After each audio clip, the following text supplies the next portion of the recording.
High friends, Mahanadi serial next எபிசோடுக்கான review என்னன்னு பார்க்கலாம் வாங்க. சேனலை சப்ஸ்கிரைப் பண்ணிக்கோங்க, மறக்காமல் பெல் ஐக்கானையும் கிளிக் பண்ணிக்கோங்க. இங்கே நம்ம விஜய் வந்து பசுபதிக்கு சரியான பஞ்ச் கொடுத்துட்டு வீட்டுக்கு வராங்க.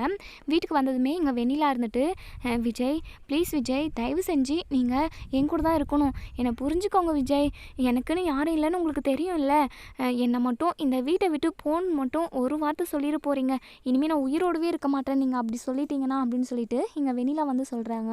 உடனே விஜய்க்கு பயங்கர கோவம். இங்கே பார் வெண்ணிலா, உனக்கு நான் எத்தனை டைம் எடுத்து சொல்லணுமோ, எந்த அளவுக்கு எடுத்து புரிய வைக்கணுமோ அந்த அளவுக்கு எடுத்து சொல்லி புரிய வச்சாச்சு. இப்போ வரைக்கும் நீ இப்படியே மாறாமல் பேசிக்கிட்டு இருந்தனா அவ்வளோதான். எனக்கும் காவேரிக்கும் கல்யாணம் நடந்துருச்சு. நீ இந்த விஷயத்தை ஏற்றுக்கிட்டு தான் ஆகணும். நீ முதல்ல இந்த வீட்டை விட்டு கிளம்புறதுக்கு வழியை பாரு, சரியா? எனக்கு நிறைய வேலை இருக்குது.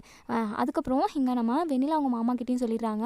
இங்கே பாருங்கள், நீங்கள் தான் அவளை பேசி சமாதானம் செஞ்சு கூட்டிகிட்டு போகணும். அவளுக்கு எவ்வளோ செலவு வேணாலுமே நான் பார்த்துக்கிறேன். உங்களுக்கு ஏதாவது உதவி வேணும் அப்படின்னா கண்டிப்பாக நீங்கள் என்கிட்ட தயங்காமல் கேட்கலாம் அப்படின்னு சொல்லி விஜய் சொல்லிவிட்டு இங்கே காவேரியை பார்க்குறதுக்காக கிளம்பி வந்துடுறாங்க. இங்கே நம்ம காவேரி இருந்துட்டு அப்பளம் கடை போகிறதுக்காக ஸ்டாலெல்லாம் இருக்குதுன்னு சொல்லியிருந்தாங்க.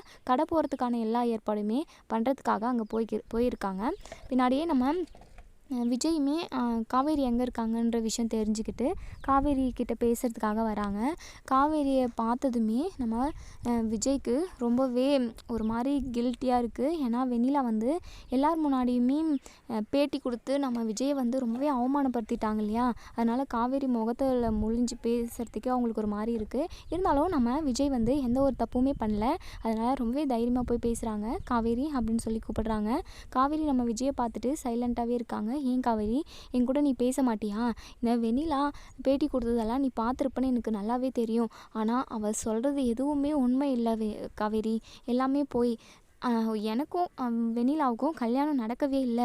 அவள் கல்யாணம் நடந்ததா சொல்லி சொல்கிறது எதனாலனா, ரிங்கு ஒன்று நான் போட்டேன், அது உண்மை தான். அதுதான் கல்யாணம் நடந்ததாக அவள் சொல்லிக்கிட்டு இருக்கா. ஏதோ நான் அப்போ தெரியாமல் அவகிட்ட சொன்னேன், இந்த ரிங்கு தான் உனக்கு எனக்கும் கல்யாணம் ஆனதுக்கான சாட்சி அப்படின்னு சொல்லி சொன்னேன்.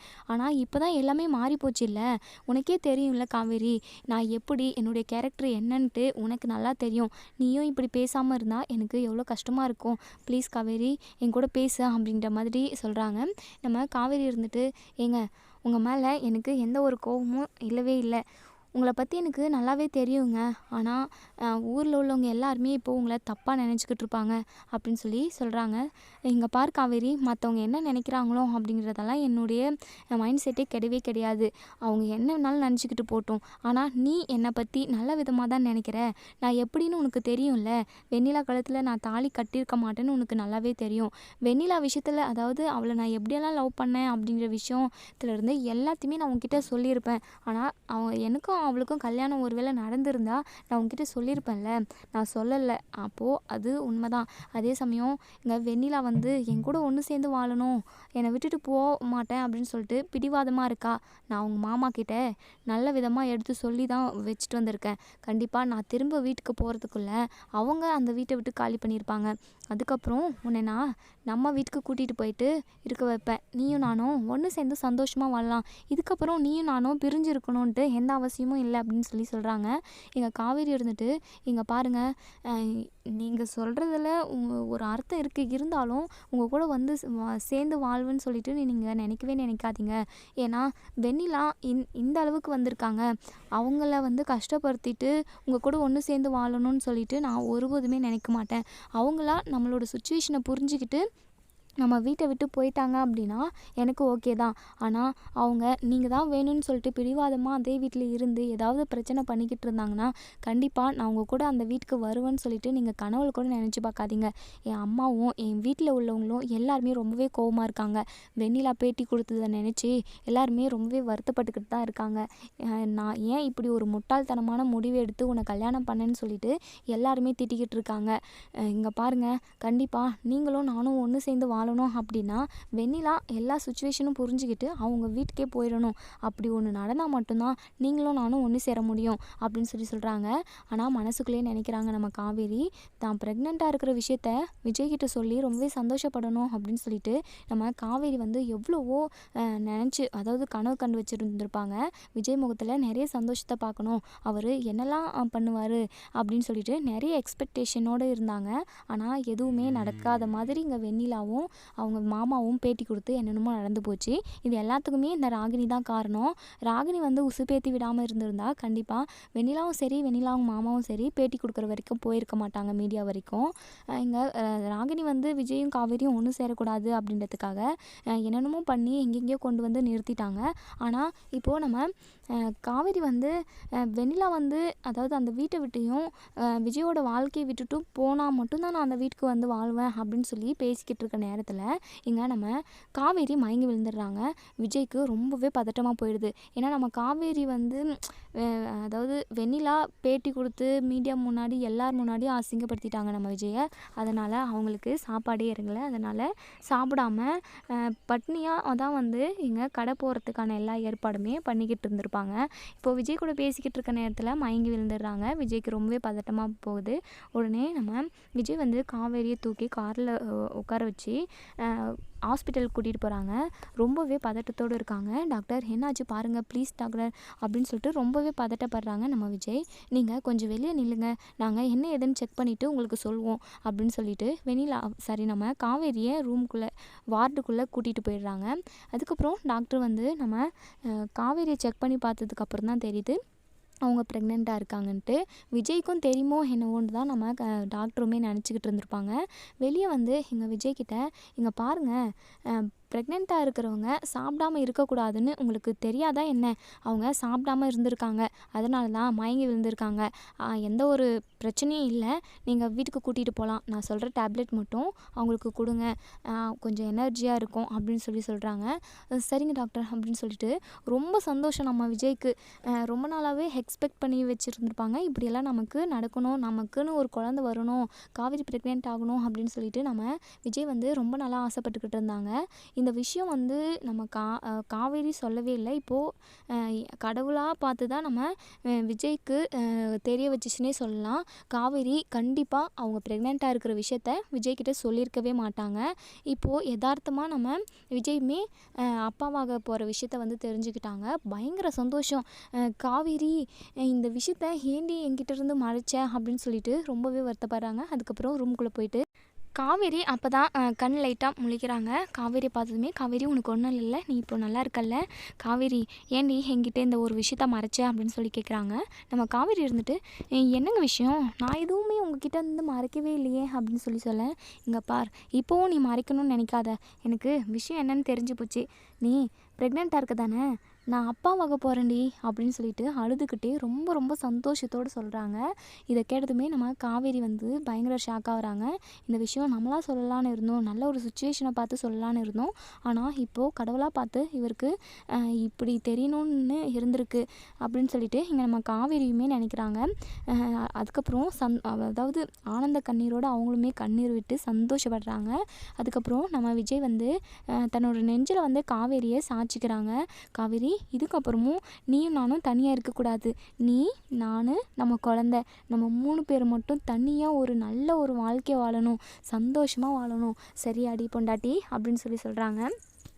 நம்ம விஜய் வந்து ரொம்பவே சந்தோஷமாக சொல்லிக்கிட்டு இருக்காங்க. நம்ம காவேரியுமே சந்தோஷப்படுறாங்க.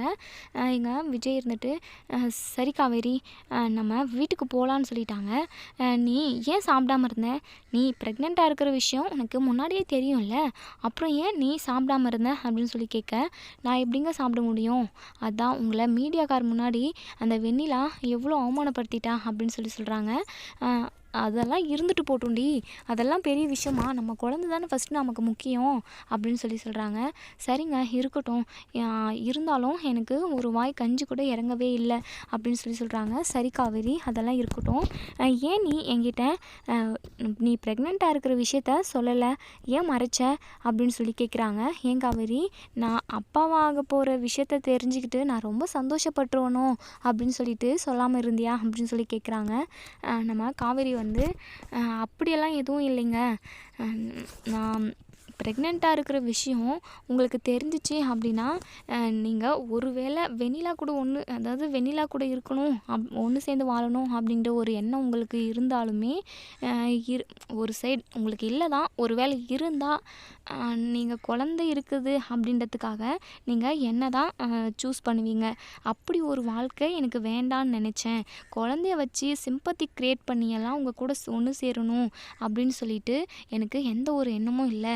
வெண்ணிலாவா இந்த காவேரியா 2 பேரில் நீங்கள் யாராவது ஒருத்தரை சூஸ் பண்ணணும் அப்படின்னு சொல்லிட்டு தான் நான் நினச்சேன் அப்படின்னு சொல்கிறாங்க. அடியே ஆர்வ கோளாறு, உனக்கு பைத்தியடி நீ லூசடி நீ. உனக்கு இப்போ வரைக்குமே என்னை பற்றி முழுசாக புரிஞ்சிக்கவே இல்லைல்ல. தெரிஞ்சுக்காத மாதிரியே நடிக்கிற. நான் யாருன்னு உனக்கு தெரியும். உனக்காக நான் என்னெல்லாம் பண்ணணும்னு தெரியும். நீ தான் வேணும், நீ தான் என் உலகம் அப்படின்னு சொல்லிட்டு உன்னை சுற்றி சுற்றி வரேன்னு சொல்லிட்டு உனக்கு தெரியும். இப்படி இருந்தும் வெண்ணிலா கூட நான் ஒன்று சேர்ந்து வாழ்வேன்னு சொல்லிட்டு நீ எப்படி நினச்ச? ஆர்வ கோளாறுன்றது கரெக்டு தான் அப்படின்னு சொல்லிட்டு இங்கே நம்ம விஜய் வந்து சொல்கிறாங்க. நம்ம காவேரி இருந்துட்டு, சரிங்க இப்போது வெண்ணிலாவுக்கு என்ன முடிவு? இப்போது அவள் உங்களை விட்டுட்டு போக மாட்டேன், உங்கள் கூட தான் ஒன்று சேர்ந்து வாழ்வேன் அப்படின்னு சொல்லிக்கிட்டு இருக்காங்க. அப்புறம் எப்படிங்க நான் அந்த வீட்டுக்கு வந்து இருக்க முடியும் அப்படின்னு சொல்கிறாங்க. இங்கே நம்ம விஜய் இருந்துட்டு, இங்கே பாருங்க காவேரி, இதுக்கப்புறமும் நீயும் நானும் பிரிஞ்சு இருக்கிறதுல எந்த ஒரு அர்த்தமும் கிடையாது. நீயும் நானும் தான் ஒன்று சேர்ந்து வாழணும். தயவு செஞ்சு நீ என் கூட வந்துரு. நான் வரமாட்டேன்னு சொல்லிட்டு மட்டும் மறுக்காத அப்படின்னு சொல்கிறாங்க. இங்கே பாருங்கள், வெண்ணிலா இருக்கிற வரைக்கும் நான் அந்த வீட்டுக்கு வரமாட்டேன்னு சொல்லிட்டு ஏற்கனவே உங்ககிட்ட நான் சொல்லியிருப்பேன்.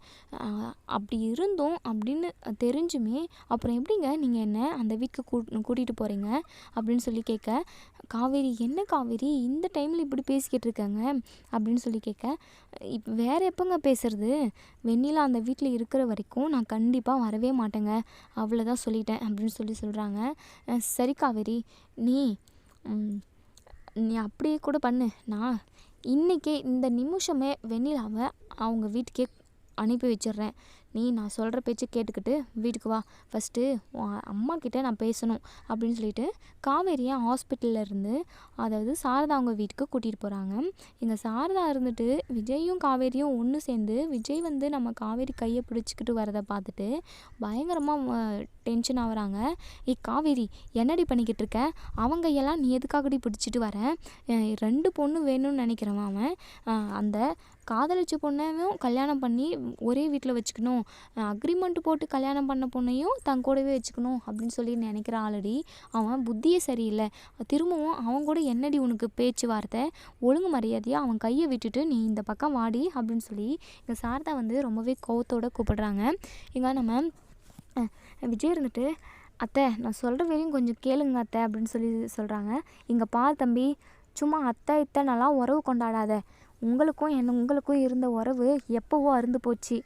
இப்போ கொஞ்ச நேரத்துக்கு முன்னாடி கூட வெண்ணிலான்றவங்க பேட்டி கொடுத்ததெல்லாம் பார்த்தோம்.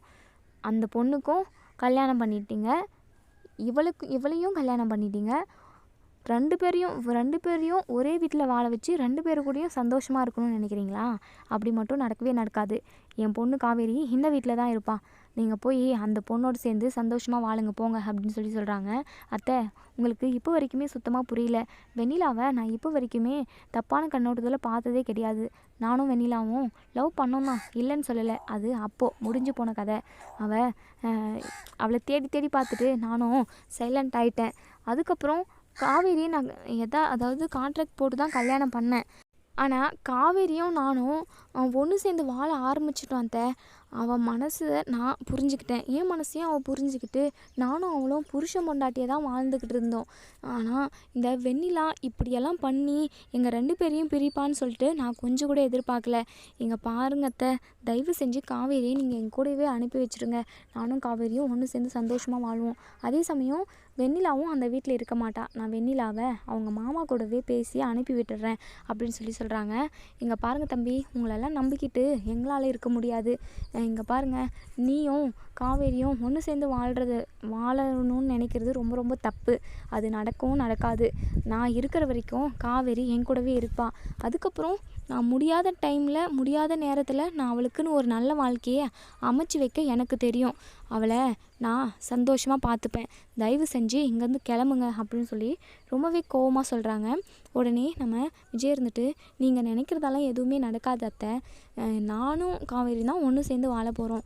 ஏன்னா என்னுடைய வாரிசை தான் காவேரி சுமந்துக்கிட்டு இருக்கா, காவேரி ப்ரெக்னெண்ட்டாக இருக்கா அப்படின்னு சொல்லி சொல்கிறாங்க. இதை கேட்டதுமே நம்ம சாரதாவுக்கு பயங்கர அதிர்ச்சியாக இருக்குது. உடனே நம்ம காவேரியோட முகத்தை பார்க்குறாங்க. காவேரி வந்து ஒரு மாதிரி முழிக்கிறாங்க. உடனே தலையை கீழே போட்டுக்கிறாங்க. என்ன காவேரி, இந்த தம்பி சொல்கிறதெல்லாம் உண்மையா? நீ ப்ரெக்னெண்ட்டாக இருக்கியா அப்படின்னு சொல்லி கேட்குறாங்க. நம்ம காவேரி வந்து சைலண்ட்டாக ஆமாம்மா அப்படின்னு சொல்லிட்டு ரொம்பவே மெதுவாக சொல்கிறாங்க. என்னடி காரியம் பண்ணி வச்சுருக்க? ஒப்பந்தம் போட்டு கல்யாணம் பண்ணிட்டு தானே போனேன், அப்புறம் எதுக்காகடி நீ உண்மையான புருஷன் பொண்டாட்டி மாதிரி வாழ்ந்துட்டு வந்திருக்க? ஐயோ கடவுளே, நான் போயிட்டு எங்கே முட்டிப்பேன்? இப்போது இப்படி ஒரு விஷயம் நடந்து போச்சேடி. அந்த வெண்ணிலாவும் நீயும் ஒரே வீட்டில், அந்த வீட்டில் வெண்ணிலா ராணி மாதிரியும் நீ அடிமைக்காரி வேலைக்காரி மாதிரியும் அந்த வீட்டில் வாழ வேண்டியதாயிடுமேடி. ஏண்டி காவேரி இப்படி உன் தலையில் மண்ணை வாரி போட்டுக்கிட்ட? இங்கே பார் காவேரி, நமக்கு அந்த குழந்தை வேண்டாம் அப்படின்னு சொல்லி சொல்கிறாங்க. உடனே காவேரி இருந்துட்டு, அம்மா அப்படி ஒரு வார்த்தை திரும்பவும் சொல்லாதம்மா, அது என் குழந்த, முதல்ல எனக்கும் விஜய்க்கும் பிறக்க போகிற குழந்த, அதை நீ அழிக்கணுன்னாலும் நினைக்காத, அதுக்கப்புறம் நான் வேறு மாதிரி ஆயிடுவேன், அதுக்கப்புறம் உங்களை நான் சும்மாவே விட மாட்டேன், இப்படியெல்லாம் பேசுனீங்கன்னா அவ்வளோதான் அப்படின்னு சொல்லிட்டு காவேரி ரொம்பவே கோவமாக என்னென்னமோ பேச, உடனே விஜய் இருந்துட்டு, அத்தை என்ன அத்தை பேசுகிறீங்க? கொஞ்சம் கூட உங்களுக்கு மனசாட்சியே இல்லையா? சின்ன கரு, சின்ன சிசு, அதை அழிக்கிறதுக்கு பார்க்குறீங்களே, அதுவும் அது என்னோட வாரிசு, எனக்கும் காவேரிக்கும் உருவான அதாவது அந்த தெய்வம் கொடுத்த தெய்வ குழந்தை அது. அதனால தான் அந்த குழந்தையால் தான் நாங்கள் 2 பேரும் ஒன்று சேர போகிறோம். அப்படி இருக்கிறப்ப நீங்கள் இப்படி ஒரு வார்த்தையை சொல்லலாமாத்த? என்னத்த இவ்வளோ பெரிய இவ்வளோ வயசாகுது, பெரிய மனுஷியாக இருக்கீங்க, இப்படி தான் யோசிப்பீங்களா அப்படின்னு சொல்லி இங்கே நம்ம விஜயுமே சொல்கிறாங்க. உடனே நம்ம காவேரி இருந்துட்டு, இங்கே பாருங்கம்மா, எத்தனை ஜென்மம் ஆனாலுமே நான் கல்யாணம் பண்ணிக்க மாட்டேன், 7 ஜென்மத்துக்கும் விஜய் கூட தான் ஒன்று சேர்ந்து வாழணும்னு எனக்கு ஆசை இருக்குது. ஆனால் அந்த வெண்ணிலா எப்போது அந்த வீட்டை விட்டு போகிறாளோ அப்போ தான் நான் அந்த வீட்டுக்கு போயிட்டு வாழுவேன் அப்படின்னு சொல்லி சொல்கிறாங்க. உடனே இங்கே சாரதா இருந்துட்டு, சரி காவேரி, எல்லாமே உன் விருப்பமாகவே இருக்கட்டும், உன்னுடைய வாழ்க்கையில் நீயே உன் முடிவை எடு, ஆனால் உன் வாழ்க்கை நல்லா இருக்கணும் அப்படின்னு சொல்லி சொல்கிறாங்க. கண்டிப்பாக இருக்குமா அப்படின்னு சொல்லி இங்கே நம்ம காவேரியுமே சொல்ல, விஜய் இருந்துட்டு, இங்கே பார் காவேரி, உன்னுடைய ட்ரெஸ் எல்லாம் பேக் பண்ணிவிட்டு வா, நீ போகிற அந்த செகண்ட், அந்த நிமிஷமே வெண்ணிலா அந்த வீட்டை விட்டு போவா, அதுக்கு நான் கேரண்டி அப்படின்னு சொல்லி சொல்கிறாங்க. நம்ம காவேரியுமே மறுக்கிறது கிடையாது. அம்மா இவரை நம்பி நான் போகிறேம்மா, இவர் என்னை எப்படியெல்லாம் பார்த்துக்கிட்டாருன்னு எனக்கு தெரியும், இவரோட கேரக்டர் என்னன்னு எனக்கு தெரியும், 1 வருஷம் நான் அவர் கூட பொண்டாட்டியாக வாழ்ந்திருக்கேன், கண்டிப்பாக அவர் என்னை கஷ்டப்படுத்த மாட்டாருன்னு எனக்கு நல்லாவே தெரியும், அவர் என்னை ரொம்ப நல்லா பார்த்துக்கிட்டாருமா, அவரை போல் இந்த உலகத்தில் யாருமே தன்னோட ஒய்ஃபை வந்து மதிச்சிருக்க மாட்டாங்க, அதே சமயம் லவ் பண்ணியிருக்க மாட்டாங்க, அந்தளவுக்கு நானும் விஜயும் லவ் பண்ணிக்கிட்டு இருக்கோம், லவ் பண்ணிட்டு இருந்தோம், இப்போவும் அப்படி தான் இருக்கிறோம், கண்டிப்பாக வெண்ணிலா எல்லாத்தையும் புரிஞ்சுக்கிட்டு போவாங்கன்னு நினைக்கிறேன். அப்படி இன்றைக்கி மட்டும் அந்த வெண்ணிலா வீட்டை விட்டு போகல அப்படின்னா நான் இங்கேவே வந்துடுமா, இதுக்கப்புறம் விஜய் கூட ஒன்று சேர்ந்து வாழணும் அப்படிங்கிற ஒரு எண்ணத்தை தூக்கி போட்டுட்டு தான் நான் இந்த வீட்டுக்கு வருவேன், அதே சமயம் அவராக வந்து திரும்பவும் கூட்டாலுமே நான் போக மாட்டேம்மா, ஆனால் இன்னொரு கல்யாணமும் பண்ணிக்க மாட்டேன், அவர் நினைப்பிலே இந்த வாழ்க்கையை நான் வாழ்ந்து முடிச்சிருவேன் அப்படின்னு சொல்லி சொல்கிறாங்க. எங்கள் சாரதா இருந்துட்டு, வாழ்க்கை முடிகிற பற்றியெல்லாம் நீ எதுவும் பேசாத, நீ சொன்ன மாதிரி நீ அந்த வீட்டுக்கு போ, அந்த வெண்ணிலா அப்படி போகல அப்படின்னா நீ இந்த வீட்டுக்கே வந்துடுது, அதுக்கப்புறம் என்ன பண்ணணும் எனக்கு தெரியும் அப்படின்னு சொல்லிட்டு எங்கள் சாரதாவுமே சொல்கிறாங்க. அப்போ தான் நம்ம கங்காவும் குமரனும் ஹாஸ்பிட்டல் போயிட்டு செக்கப் முடிச்சுட்டு வீட்டுக்கு வராங்க. இங்கே நம்ம காவேரி விஜயும் ஒன்று சேர்ந்து நின்று 3 பேர் பேசிக்கிட்டு இருக்காங்க. கங்கா இருந்துட்டு, என்ன காவேரி, என்ன விஜய் வந்திருக்காரு, என்னவோ பேசிக்கிட்டு இருக்கீங்க, என்னாச்சு, ஏதாவது பிரச்சனையா அப்படின்னு சொல்லி கேட்க, அதெல்லாம் ஒன்றும் இல்லைக்கா அப்படின்னு சொல்ல, உடனே விஜய் இருந்துட்டு, கோதாவரி நீங்களும் ப்ரெக்னெண்ட்டாக இருக்கீங்க, காவேரியும் ப்ரெக்னெண்ட்டாக இருக்கா, நான் அப்பா வாங்க போகிறேன் அப்படின்னு சொல்லி சொல்கிறாங்க. உடனே எங்கள் கங்காவுக்கு பயங்கர அதிர்ச்சியாக இருக்குது, அதே சமயம் ரொம்ப ரொம்ப சந்தோஷம். காவேரி, இவர் என்னடி சொல்கிறாரு, நீ ப்ரெக்னெண்ட்டாக இருக்கியா அப்படின்னு சொல்லி கேட்க, ஆமாக்கா அப்படின்னு சொல்லி சொல்கிறாங்க. உடனே நம்ம காவேரியை வந்து நம்ம கங்கா வந்து ஹக் பண்ணிக்கிறாங்க. காவேரி எனக்கு ரொம்ப ரொம்ப சந்தோஷமாக இருக்குடி, நான் ப்ரெக்னென்ட் ஆனதுக்கு எல்லாருமே சந்தோஷப்பட்டாங்க, நானுமே சந்தோஷப்பட்டேன். இருந்தாலுமே நீ இப்படி வாழ்க்கை தொலைச்சிட்டு வந்து வீட்டில் அம்மா வீட்டில் வாழா வெட்டி இருக்கிறத நினச்சிட்டு எனக்கு ரொம்பவே வருத்தமாக இருந்தது. ஆனால் ஒரு மூலையில் நீயும் விஜயும் ஒன்று சேர்ந்துருவீங்க அப்படின்னு சொல்லிட்டு ஏதோ ஒரு நம்பிக்கை அதை நினச்சிக்கிட்டு தான் இப்போ வரைக்குமே இருந்தேன். உன் வாழ்க்கையில் மட்டும் எந்த ஒரு நல்லதும் நடக்கலையே அப்படின்னு சொல்லிட்டு எனக்கு ரொம்பவே வருத்தமாக இருந்தது. ஆனால் எப்படியோ நீயும் ப்ரெக்னென்ட் ஆகிட்ட, இந்த குழந்த மூலமாக நீயும் விஜயும் ஒன்று சேர போகிறீங்க. இதை நினைக்கவே ரொம்ப சந்தோஷமாக இருக்குது. ஒரே ஒரு கஷ்டமான விஷயம் என்னென்னா, இந்த வெண்ணிலா தான். வெண்ணிலா உங்களோட அதாவது உங்கள் 2 பேருக்கும் கல்யாணம் நடந்துருச்சு அப்படின்றத ஏற்றுக்கிட்டு அவங்களா வீட்டை விட்டு வெளியே போயிட்டாங்கன்னா ரொம்பவே நல்லாயிருக்கும். ஆனால் அவங்க தான் பிரச்சனை பண்ணிக்கிட்டு இருக்காங்களே, இப்படி இருக்கிறப்ப நீங்கள் 2 பேரும் எப்படி ஒன்று சேர்ந்து வாழ முடியும் அப்படின்னு சொல்லி கேட்க, உடனே குமரன் இருந்துட்டு, கங்கா என்ன பேசிக்கிட்டு இருக்குங்க, முறைப்படி விஜய் வந்து காவேரி கழுத்தில் தான் தாலி கட்டியிருக்காரு. அந்த பொண்ணுக்கு ஒரே ஒரு ரிங் மட்டும் தான் போட்டிருக்காரு. அதெல்லாம் சட்டப்படி செல்லவே செல்லாது. அது மட்டும் இல்லாமல் இப்போ காவேரி ப்ரெக்னெண்ட்டாக வேறு இருக்கா. காவேரிக்கு குழந்த பிறக்க போகுது. அப்போது விஜயும் காவேரி தான் ஒன்று சேர்ந்து வாழணும். அதுதான் சட்டப்பூர்வமாக கரெக்டாக இருக்குமே. எங்கே போனாலுமே காவேரி பக்கம் தான் கேஸுமே வரும், அதாவது சாதகமாக அமையும். விஜயும் காவேரியும் ஒன்று சேர்ந்து வாழ்கிறது தான் ரொம்பவே கரெக்டு. வெண்ணிலா இதெல்லாம் ஏற்றுக்கிட்டு அவள் ஒரு நல்ல வாழ்க்கையை தேடி அமைச்சிக்கிட்டானா ரொம்பவே நல்லாயிருக்கும்னு நினைக்கிறேன் அப்படின்னு சொல்லி சொல்கிறாங்க. நம்ம விஜய் இருந்துட்டு, ஆமா குமரன், கண்டிப்பாக வெண்ணிலா வந்து எல்லாத்தையுமே புரிஞ்சுப்பா. நானும் காவேரியும் தான் அந்த வீட்டில் வர போகிறோம். அதே சமயம் இப்போவே நான் காவேரியை அந்த வீட்டுக்கு கூட்டிகிட்டு போகலான்னு இருக்கேன். காவேரி அந்த வீட்டுக்கு போன அடுத்த செகண்டே வெண்ணிலா அந்த வீட்டை விட்டு போயிடுவா. கண்டிப்பாக இதுக்கு நான் கேரண்டி அப்படின்னு சொல்லியிருக்கேன் அப்படின்னு சொல்கிறாங்க. நம்ம காவேரியுமே சரிக்கா நான் போயிட்டு வரேன் அப்படின்னு சொல்லிட்டு ட்ரெஸ் எல்லாத்தையுமே பேக் பண்ணிக்கிட்டு இங்கே நம்ம விஜய் கூடவே தாத்தா பாட்டி வீட்டுக்கு போகிறாங்க. இங்கே நம்ம காவேரியும் விஜயும் கார்லேருந்து இறங்கி வராங்க. கையில் பேக்கோடு உள்ளே வராங்க. இதை பார்த்தா ஃபஸ்ட்டு பார்க்குறது வந்து ராகினி தான். ராகினி வந்து பயங்கரமாக டென்ஷனாக வராங்க. என்ன இவளை கூட்டிகிட்டு வரான், இந்த காவேரியும் விஜயும் ஒன்று சேர்ந்துட்டாங்களா, இந்த வெண்ணிலா இருக்கிறப்ப இந்த காவேரி எப்படி வந்தா, என்ன நடக்குதுங்க அப்படின்னு சொல்லிட்டு ரொம்பவே டென்ஷனாக வராங்க. இங்கே நம்ம விஜய் வந்து காவேரியை வெளியவே நிற்க வைக்கிறாங்க. எங்கே நில்லு காவேரி அப்படின்னு சொல்லிட்டு வெளியே இருந்தே தாத்தாவையும் பாட்டியும் கூப்பிடுறாங்க. ரொம்பவே சத்தமாக கூப்பிடுறாங்க. தாத்தா பாட்டி டக்குன்னு வாங்க அப்படின்னு சொல்லிட்டு ரொம்பவே சந்தோஷமாக இருக்காங்க. ராகினி நினைக்கிறாங்க, என்ன இந்த விஜய் முகத்தில் அவ்வளோ ஒரு சந்தோஷம் இருக்குது, என்னவா இருக்கும், இனிமேல் இந்த காவேரியும் இந்த விஜயும் இந்த வீட்டில் தான் இருக்க போகிறாங்களா, 2 பேரும் ஒன்று சேர்ந்துட்டாங்களா, இந்த சாரதா இதுக்கெல்லாம் ஓகே சொல்லிட்டாங்களா அப்படின்னு சொல்லிட்டு பல யோசனை பல கேள்விகள் வருது. இது எல்லாத்துக்குமே இன்னும் கொஞ்சம் நேரத்தில் பதில் கிடைச்சிரும். ஏன்னா நம்ம காவேரியும் விஜயும் ஒன்று சேர்ந்து தான் வாழ போகிறாங்க. எங்கள் தாத்தாவும் பாட்டியும் விஜயும் காவேரியும் ஒன்றா பார்த்ததுமே பயங்கர சந்தோஷப்படுறாங்க. அது மட்டும் இல்லாமல் கையில் பேக் இருக்குது. என்னம்மா காவேரி கையில் பேக்கோடு வந்திருக்கேன், அப்போது நீ இந்த வீட்டில் தான் இருக்க போறியா, நீயும் விஜயும் ஒன்று சேர்ந்து வாழ போகிறீங்களா, ஐயோ இதெல்லாம் நினைக்கவே எனக்கு ரொம்ப சந்தோஷமாக இருக்குமா அப்படின்னு சொல்லி கேட்குறாங்க. நம்ம காவேரியுமே சிரிச்சுக்கிட்டே, பாட்டி தாத்தா நீங்கள் 2 பேரும் நல்லா இருக்கீங்களா அப்படின்னு சொல்லி கேட்க, நாங்கள் நல்லா இருக்கோம்மா, நாங்கள் எப்படியும் ஒன்று இருந்துட்டு போகிறோம், ஆனால் நீயும் விஜயும் ஒன்று சேர்ந்து வாழணும், அதுதான் எங்களுக்கு மனசுக்கு நிறைவையும் சந்தோஷத்தையும் கொடுக்கும் அப்படின்னு சொல்கிறாங்க. அதுக்கப்புறம் எங்கள் விஜய் இருந்துட்டு, பாட்டி நீங்கள் போயிட்டு ஆலங்கரைச்சி எடுத்துகிட்டு வாங்க அப்படின்னு சொல்கிறாங்க. எதுக்குடா அப்படின்னு சொல்லி கேட்க, போங்க பாட்டி அப்படின்னு சொல்லிட்டு அதுக்கப்புறம் நம்ம பாட்டி வந்து நம்ம விஜய்க்கும் காவேரிக்கும் ஆரத்தி எடுக்கிறாங்க. அதுக்கப்புறம் உள்ளே வந்ததுமே நம்ம விஜய் வந்து தாத்தாவையும் பாட்டியையும் கட்டி பிடிச்சிக்கிறாங்க. எனக்கு என்ன சொல்கிறதுனே எனக்கு புரியல.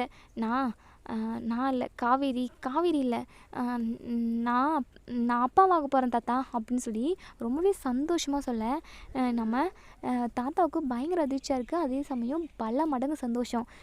என்னடா விஜய் சொல்கிற, இதை கேட்கவே ஒரு மாதிரி குளிர்ச்சியாக இருக்குடா, காதுக்கு இனிமையாக இருக்குது, அவ்வளோ நல்லா இருக்குடா இந்த விஷயத்த கேட்டதுமே. காவேரி அப்படியாம்மா, விஜய் சொல்கிறது உண்மையா, நீ ப்ரெக்னெண்ட்டாக இருக்கியா அப்படின்னு சொல்லி கேட்க, நம்ம காவேரியுமே சிரிச்சுக்கிட்டே ஆமாம் தாத்தா அப்படின்னு சொல்கிறாங்க. இதை கேட்ட நம்ம ராகினிக்கு பயங்கரமாக அதிர்ச்சியாக இருக்குது. என்னது காவேரி ப்ரெக்னெண்ட்டாக இருக்காளா, போச்சு முடிஞ்சு சோலி முடிஞ்சு. இந்த காவேரியும் விஜயையும் இனிமே பிரிக்கவே முடியாது. இந்த காவேரி இனி ராஜ வாழ்க்கை வாழ போகிறா. ஐயோ ஐயோ என்ன பண்ணுறது அப்படின்னு சொல்லிட்டு அவங்களுக்கு ஒரு பக்கம் வேற வயிறு எரிஞ்சிக்கிட்டு இருக்கு. உடனே வெண்ணிலாவை கூட்டிகிட்டு வராங்க. இங்கே பேசுகிறது எல்லாத்தையுமே கேட்டுக்கிட்டு இருக்காங்க நம்ம வெண்ணிலாவும் சரி ராகினியும் சரி. காவேரி ப்ரெக்னெண்ட்டாக இருக்கிற விஷயத்தையும் இங்கே வெண்ணிலா வந்து தெரிஞ்சுக்கிறாங்க. வெண்ணிலாவுக்கு என்ன பண்ணுறதுன்னே தெரியல. அதுக்கப்புறம் நம்ம விஜய் இருந்துட்டு வெண்ணிலா கிட்டே பேசுகிறாங்க. இங்கே பாரு வெண்ணிலா, எனக்கு குழந்த பிறக்க போகுது. காவேரி ப்ரெக்னெண்ட்டாக இருக்கா. காவேரி கழுத்தில் தாலி கட்டி இன்றைக்கி அவன் வயிற்றில் ஒரு குழந்தையும் வளர்ந்துக்கிட்டு இருக்கு. நாங்கள் வந்து குடும்பமாக வாழ்ந்துக்கிட்டு இருக்கோம். இதுதான் கரெக்டு. நான் உன்னை லவ் பண்ணேன், அதுக்கு தப்பு தான். ஆனால் நீ வந்து என்னை விட்டுட்டு ரொம்ப நாள் பிரிஞ்சு இருந்த. ஏதோ ஒரு சுச்சுவேஷனில் எங்கள் 2 பேருக்கு கல்யாணம் நடந்துருச்சு. இப்போ குழந்தையும் பிறக்க போகுது. இப்படி ஒரு சுச்சுவேஷனில் நீங்கள் இருக்கிறது கரெக்டு இல்லை. உனக்கு ஒரு நல்ல வாழ்க்கையை நீ தேடிக்கிட்டு இந்த வீட்டை விட்டு போயிடணும். இப்போ நான் காவேரி இந்த வீட்டுக்கு கூட்டிகிட்டு வந்துட்டேன். இனி இந்த வீட்டில் நீ இருக்கிறது கொஞ்சம் கூட சரியில்லை. நீ இந்த வீட்டை விட்டு போ அப்படின்னு சொல்கிறாங்க. என்ன விஜய் இப்படி சொல்கிறதுக்கு உங்களுக்கு எப்படி மனசு வந்தது அப்படின்னு சொல்லி கேட்குறாங்க. இல்லை வெண்ணிலா, இதுக்கப்புறம் நீ ஒரு வார்த்தை கூட பேசக்கூடாது. இந்த வீட்டை விட்டு போகிற. எங்கே உங்கள் மாமா அப்படின்னு சொல்லி அவங்க மாமாவை கூப்பிட்டு அவங்க மாமா கிட்டேயும் சொல்கிறாங்க. இனி என்ன நடக்கும் அப்படின்றத பார்க்கலாம். வெண்ணிலா வந்து வீட்டை விட்டு வெளியே போனால் ரொம்பவே நல்லாயிருக்கும்னு நினைக்கிறவங்க இந்த வீடியோக்கு லைக் பண்ணி கமெண்ட் பண்ணி தெரிவிங்க. தேங்க்யூ ஃபார் வாட்சிங்.